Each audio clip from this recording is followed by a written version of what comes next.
Hi, this is Gloria Brooke Lawsons for World Religions at Northwest Florida State College.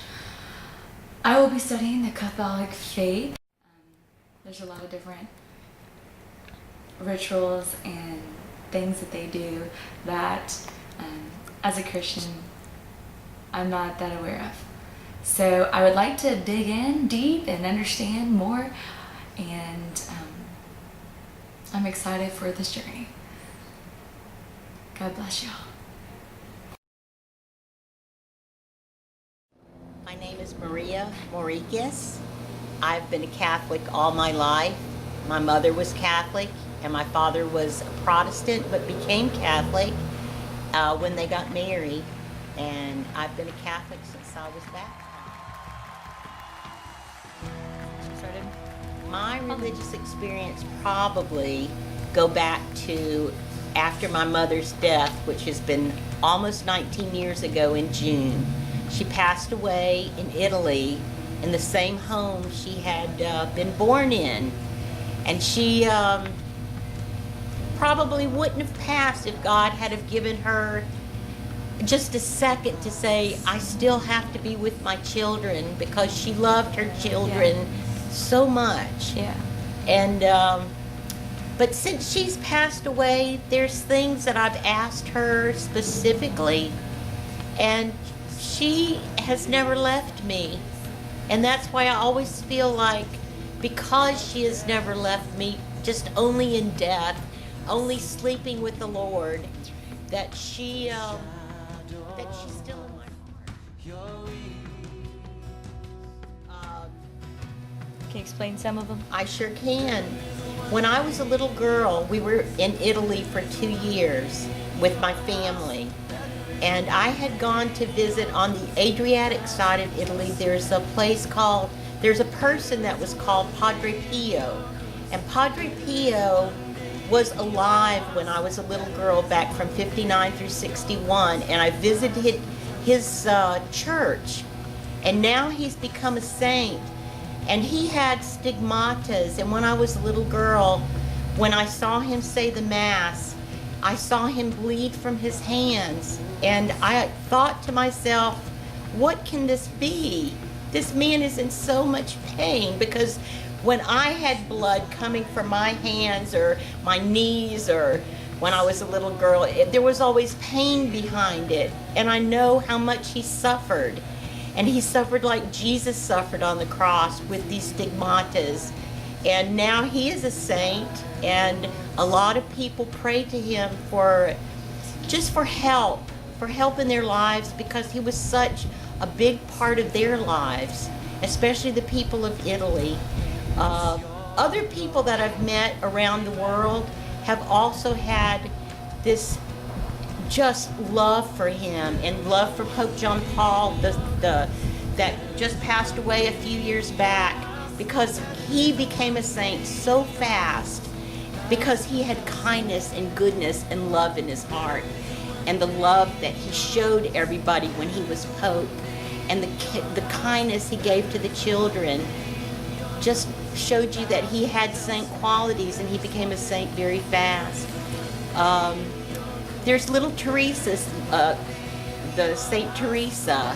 The people say when they smell roses, they think of little Teresa, because when she died, at the bottom of her feet they placed roses, and she is a big saint in the Catholic.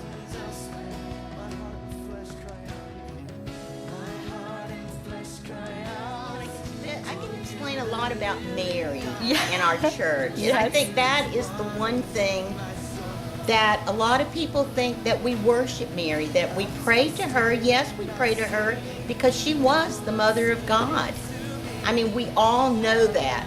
I hope that we all know that Mary was the Mother of God. And when she lost her son, she became our mother. And we respect our mother that we had on earth, and I also respect the mother that was given to me by her son after he passed away. And that's why we pray the Hail Mary, because it is in memory of her son, of her, of the dedication that I have to her.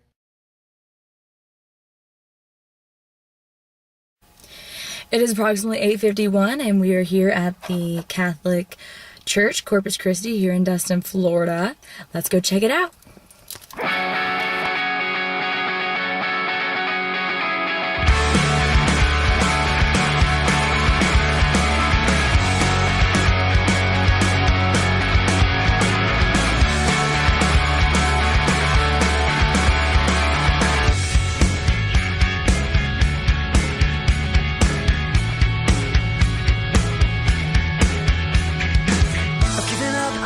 Slowly, I'm blending in so you won't even know me. Apart from this world that shares my fate.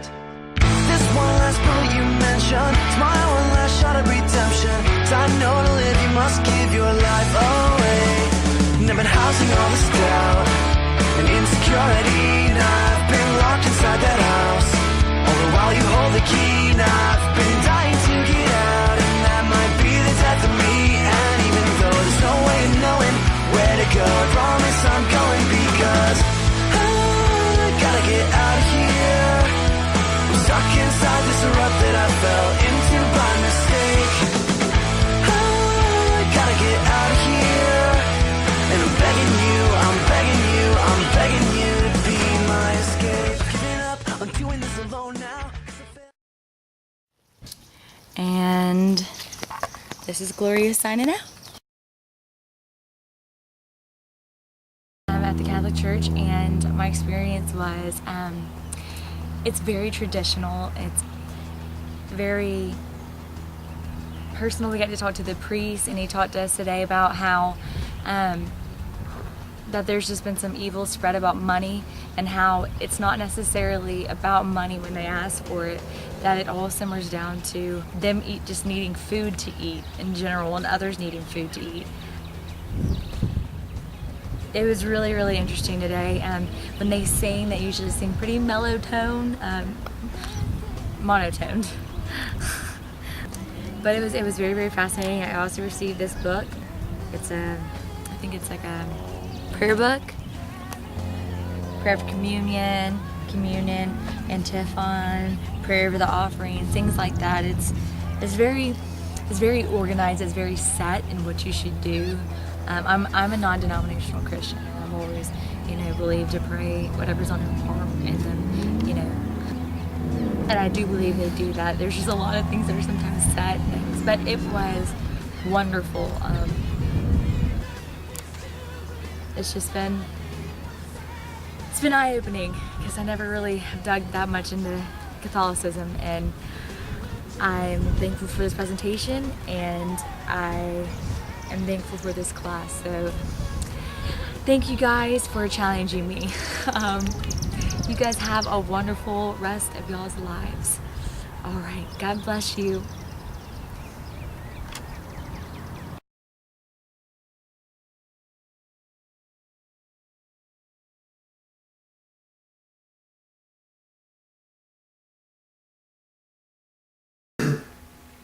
Well, in all honesty, the view on Mary traditionally has been accepted to be quite different in the way similar faith-based ministries. I think personally the doctrine of Mary is what separates Catholicism from Christianity and other ministries. I think that a lot of people disagree with the worship of a graven image. Personally, I don't have a stance on this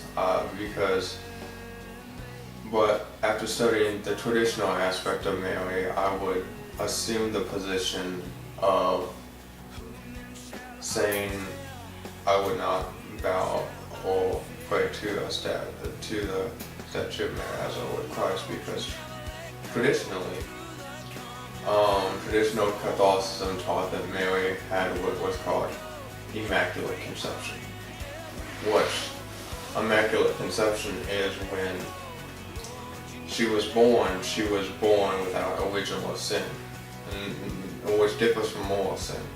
moral sin is the sin we do consciously, but original sin is what we inherited from our ancestor Adam. So they believe God created a special vessel that was a holy vessel, like to house Christ, and they believe she was born without original sin. They believe that she was free from personal sin, which would mean she was free from moral sin as well, where she did not have the intent to have sexual desires or commit any evil, that more evil like her son Christ.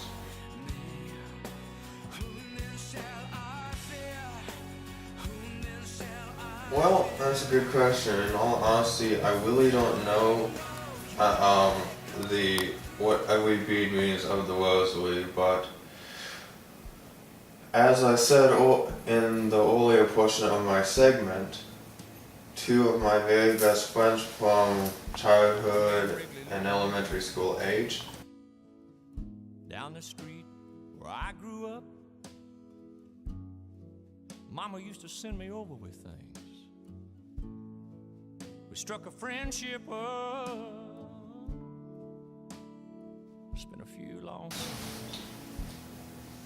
I remember the time me and my best friend Christopher were getting ready in my changing room because we had a pool. We were about to go swimming, and I had an upcoming surgery. How you keep from going crazy? He said, I'll see my wife and son in just a little while. I asked him what he meant. He looked at me and smiled, said, I raised my hand. Months, I think a few months ahead, and Christopher had a rosary around his neck, and I asked him what it was, and he said that his mom always told him to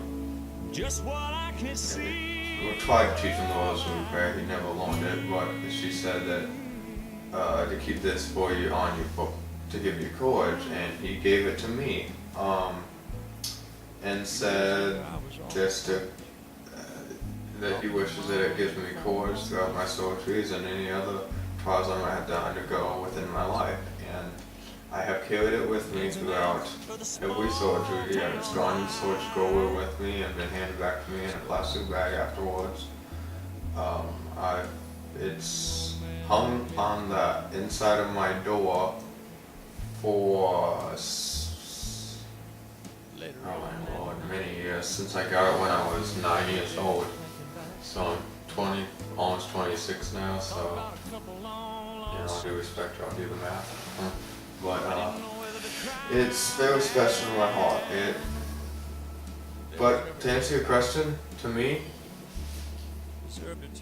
the rosary means courage. It just means courage in Christ. Sweet old man who looked me in the eye, said I raised my hand.